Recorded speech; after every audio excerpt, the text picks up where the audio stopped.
I took Cutie for a ride in my death cab. Scratch that, sorry man, that was handled by another indie band. And then they blew up in reality shifts. When you talk about success, did you really talk about this?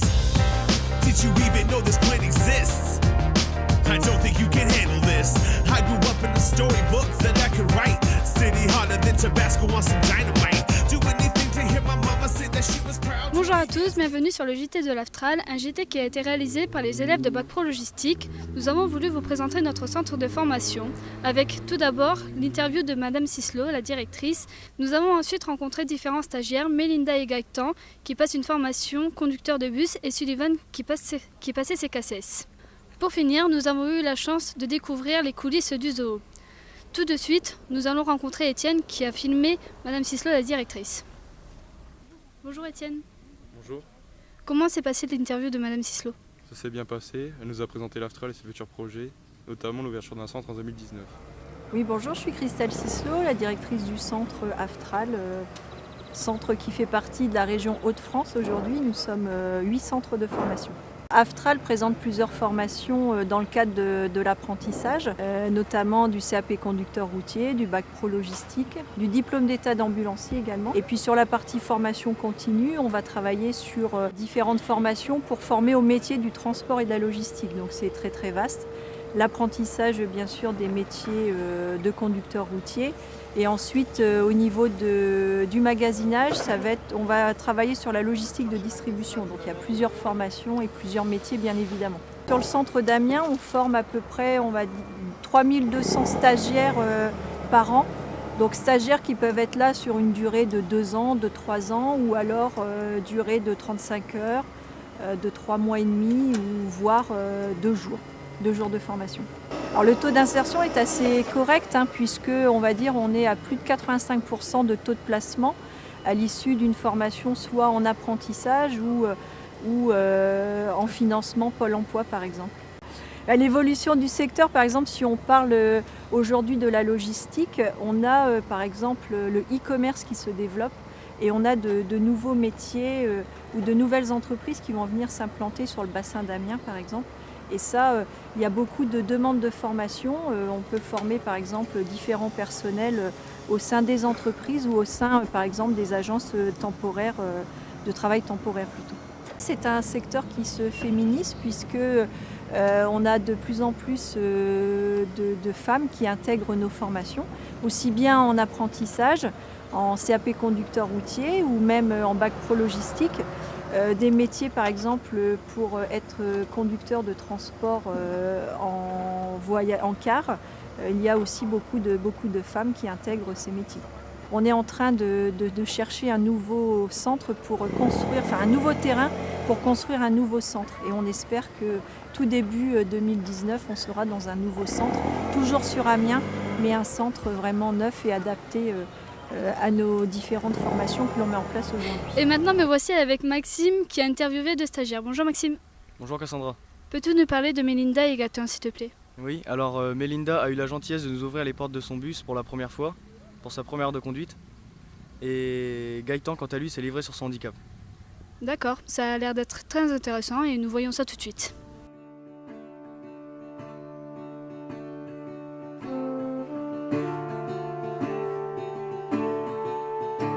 Je suis actuellement en formation transporteur de voyageurs à l'Aftral. Avant, j'étais technicienne respiratoire et j'ai décidé d'arrêter, de me reconvertir dans le transport de voyageurs. C'est vraiment une formation spécifique transporteur de voyageurs où on apprend à conduire les cars et tout ce qui est réglementation et tout ce qui va derrière. Je ne pense pas que ce métier soit forcément réservé aux hommes. Je pense que les femmes sont aussi compétentes que les hommes pour conduire des cars. C'est pas parce que c'est un gros gabarit que ça change quelque chose. Mes rapports avec les hommes et avec mes collègues masculins se passent très bien. Si c'est vraiment pour le travail, donc après il suffit d'être cool et ça se passera bien.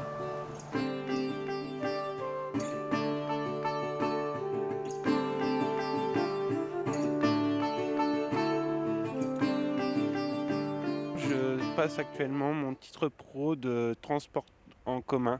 Je suis reconnu travailleur handicapé depuis 2016 Et j'ai malheureusement, suite à mon accident de travail, dû arrêter le métier que je faisais.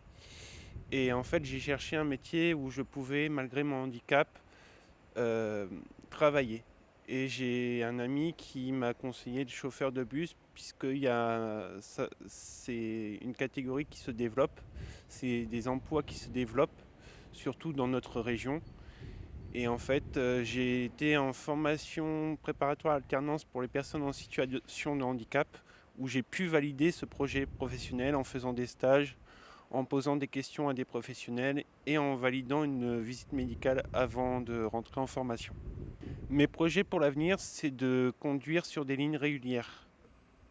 Mon handicap, j'ai eu une fracture du coude qui fait que je ne peux plus déplier complètement mon coude. Mais pour moi, dans la vie de tous les jours, ce n'est pas un grand handicap. Cela n'a pas été un frein pour ma formation dans la mesure où dans le transport en commun, il y a très peu de ports de charge lourdes, mis à part en grand tourisme où on est peut-être amené à charger les valises des voyageurs. Et je sais qu'en transport routier, tout ce qui est conduite de camion, tout ça, il y a des bus adaptés. Et aujourd'hui, il y a même des motos adaptées avec des formations spécifiques pour des personnes à mobilité réduite qui n'ont par exemple plus de jambes ou plus de bras. Le message que j'ai à transmettre, c'est de persévérer dans leur projet pour travailler et de franchir les épreuves avec force et combattre et se dire qu'un handicap n'est pas forcément un frein et peut être justement une qualité. Alors pour finir, nous sommes avec Alexis, bonjour Alexis, qui va nous présenter la journée que nous avons passée au zoo. Bonjour Cassandra, donc on a eu la chance d'aller dans les coulisses du zoo d'Amiens Métropole. À cette occasion on a eu... Non, j'arrive pas. Attends, à cette occasion, je dis à partir de ça, à cette occasion non, c'est à cette occasion... Après, je sais plus. C'est qui a encore mon papier? À cette occasion, on a pu Découvrir différents, voilà. Je recommence là alors. Non. Ah. Alors pour finir, nous sommes avec Alexis, bonjour Alexis, qui va nous présenter la journée que nous avons passée au zoo. Bonjour Cassandra. Donc nous avons eu la chance d'aller dans les coulisses du zoo d'Amiens Métropole. À cette occasion, on a eu le privilège d'aller découvrir différents métiers. Donc à commencer par les soigneurs, la responsable scientifique et encore plus étonnant, la cuistot attitrée aux animaux. Ok, et vous avez eu un guide spécial pour cette visite? Oui, on a eu un guide qui s'appelait Pierre Boutor qui nous a guidés pendant toute cette journée avec passion et ça a été une très bonne journée. Et du coup, je vois que tu as réussi à amener un animal du zoo. Je l'ai volé, mais j'irai le rendre après l'interview, c'était juste pour faire un peu bien. D'accord, bah, j'espère que tu en prends bien soin alors. On accueille ici à peu près 185 000 visiteurs par an, et ce depuis maintenant 4-5 ans. Ce qui fait de nous le 3e établissement touristique de la Somme, après la cathédrale d'Amiens et le petit train de la baie de Somme. Ce zoo fait 7 hectares et il a 65 ans. Alors le nombre et les différentes espèces d'animaux présentes au zoo d'Amiens, ce nombre est de 400 animaux à peu près, on n'est jamais à 20 tortues près, et on est à 85 espèces différentes. C'est à peu près équivalent en termes d'oiseaux et de mammifères. On a très peu de reptiles après. Du coup, le zoo d'Amiens, il a 65 ans, comme je vous ai dit, mais on est situé sur un lieu qui est bien plus ancien. Ce lieu s'appelle la Petite Hautoy. C'est un petit parc à l'anglaise qui, en fait, jouxte le grand parc de la Hautoy. Et sur la Petite Hautoy, on ouvre, il y a maintenant 140 ans, un jardin botanique. C'est pour ça que vous voyez autour de vous autant d'arbres et d'essences végétales. Et c'est sur ce lieu qu'on installera donc en 1952 un zoo avec des animaux. Alors du coup je précise avec des animaux parce qu'en fait en 1906 ici va s'installer un zoo avec des humains. On fera venir en fait des gens des colonies, notamment du Sénégal. On leur construira des petites maisons et on fera payer les Amiénois pour aller les regarder. Les zoos humains c'est quelque chose d'assez moche qui disparaîtra avec la Seconde Guerre mondiale. Du coup là vous êtes devant une entrée historique du zoo, l'entrée de 1952, qui jouxte le pavillon bleu, c'est cette vieille guinguette du 19e siècle. Donc le public traversait en fait sur un pont qui se trouvait dans la rivière juste derrière nous, et arrivé ici. En 1952, quand on ouvre le parc, des animaux, il n'y en a pas beaucoup. On est à la moitié moins d'animaux qu'ici et quasiment que des oiseaux. Et du coup, le grand défi de 52, c'est de trouver les animaux. Et ce sera le zoo de Vincennes et le parc de Clères en Normandie qui nous apportera les premiers animaux sauvages exotiques du parc. Et après, le zoo se développera. Dès 1953, on fera venir des animaux des colonies, du Sénégal notamment, de Dakar, puisqu'à cette époque, on avait le droit de capturer les animaux dans la nature pour les faire venir dans des lieux de captivité, ce qui est interdit depuis maintenant 40 ans. Alors, le zoo donc, a 3 missions officielles. La recherche scientifique, faire en sorte en fait de compiler toutes les connaissances que nous avons sur les animaux sauvages en captivité pour qu'elles servent sur leurs homologues sauvages, mais dans la nature. L'éducation du public, il y a quand même 185 000 visiteurs que nous pouvons toucher pour les sensibiliser aux problèmes environnementaux. Et la dernière, qui est la plus connue en réalité, c'est la conservation des espèces menacées. Donc l'exemple type avec cet enclos juste derrière moi, où il y a 5 espèces, dont 2 ultra menacées. La gazelle d'Orcas, qui est la toute petite gazelle qui dort au sol marron foncé, sable.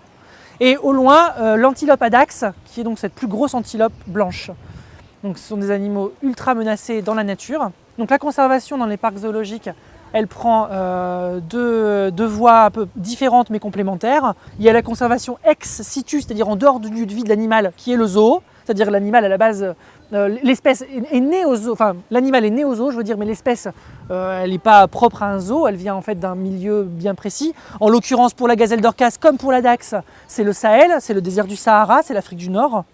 Donc la conservation ex situ, c'est vraiment s'occuper des animaux, mais non pas en Afrique du Nord, mais dans les zoos.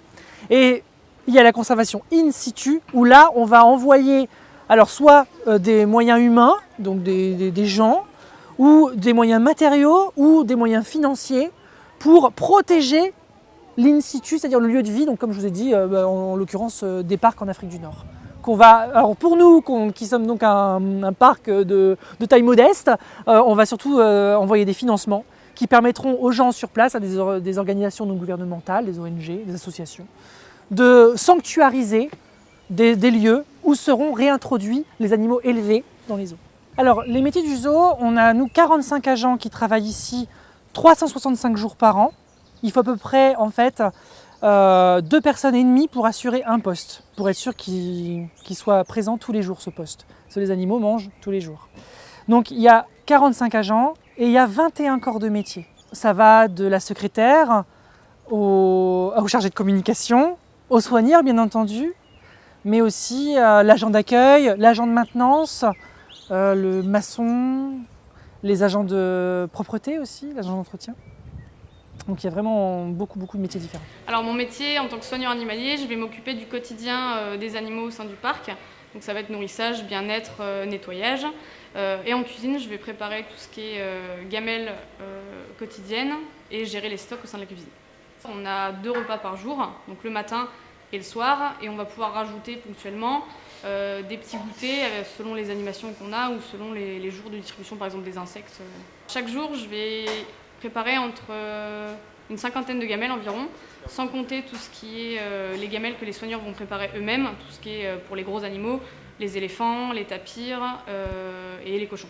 Alors pour la préparation de repas, on a un protocole particulier, on va avoir des fiches alimentaires qu'on va devoir suivre bien précisément, donc avec la taille de découpe, la taille des gamelles, mais aussi savoir si on a des œufs, parce qu'on ne va pas avoir des œufs tous les jours, des insectes tous les jours. Donc il va vraiment falloir suivre ces protocoles-là pour que les animaux aient leur apport journalier bien précisément.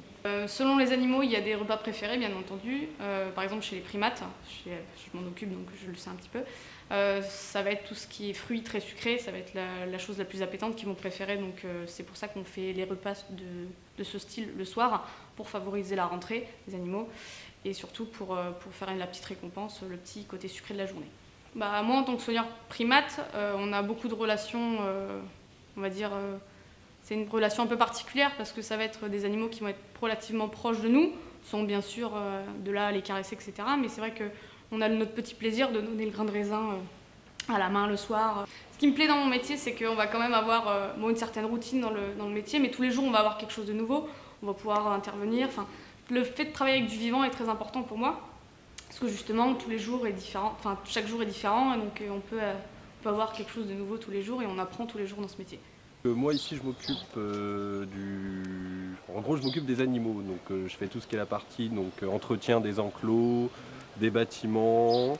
Je vais aussi faire l'entretien des espèces, donc vérifier si elles sont en bonne santé, si tout va bien, s'il n'y a pas de problème particulier. Ce qui me plaît le plus, je dirais que c'est la multitude de tâches différentes qu'on a à faire tous les jours. Par exemple, on va s'occuper tous les jours de nos animaux, le secteur, c'est la tâche qui est la plus répétitive. Mais sinon, tous les après-midi, une fois qu'on a fini le secteur, on peut très bien se retrouver à débroussailler un enclos, à faire un fumier, à monter à clapier, à faire des travaux. On a vraiment plein de tâches différentes au sein d'un même métier et c'est ça qui pour moi est intéressant en fait. Il y a des animaux qui sont plus farouches que d'autres. Je pense pas qu'il y en ait qui n'aiment pas se faire soigner réellement, parce qu'on leur donne quand même à manger et on nettoie leurs enclos, donc ça c'est toujours apprécié par les animaux. Mais certains animaux n'aiment pas par exemple les contentions. Donc là, ils peuvent réagir soit en étant super flippés, ils vont rester prostrés dans un coin et pas bouger, soit il y en a qui vont vraiment pouvoir être pas agressifs, mais qui vont se défendre avec ce qu'ils ont. Donc il y en a avec qui on a plus de contact, par exemple ici les tapirs, moi je m'occupe des tapirs sur mon secteur, et aussi des cacatoès. C'est des animaux qui aiment beaucoup le contact en fait avec les humains, donc on a une relation un petit peu plus privilégiée qu'avec certains herbivores qui eux vont pas du tout aimer le contact et qu'on va vraiment laisser tranquilles dans leur coin. Nickel, bien joué. En fait, je sais que je veux travailler avec des animaux depuis que je suis tout petit, sauf que moi, j'étais pas un fan d'école du tout. Donc, il me fallait quelque chose qui puisse me permettre de vraiment commencer à travailler tout de suite. Et là, ce métier, c'était la meilleure alternative.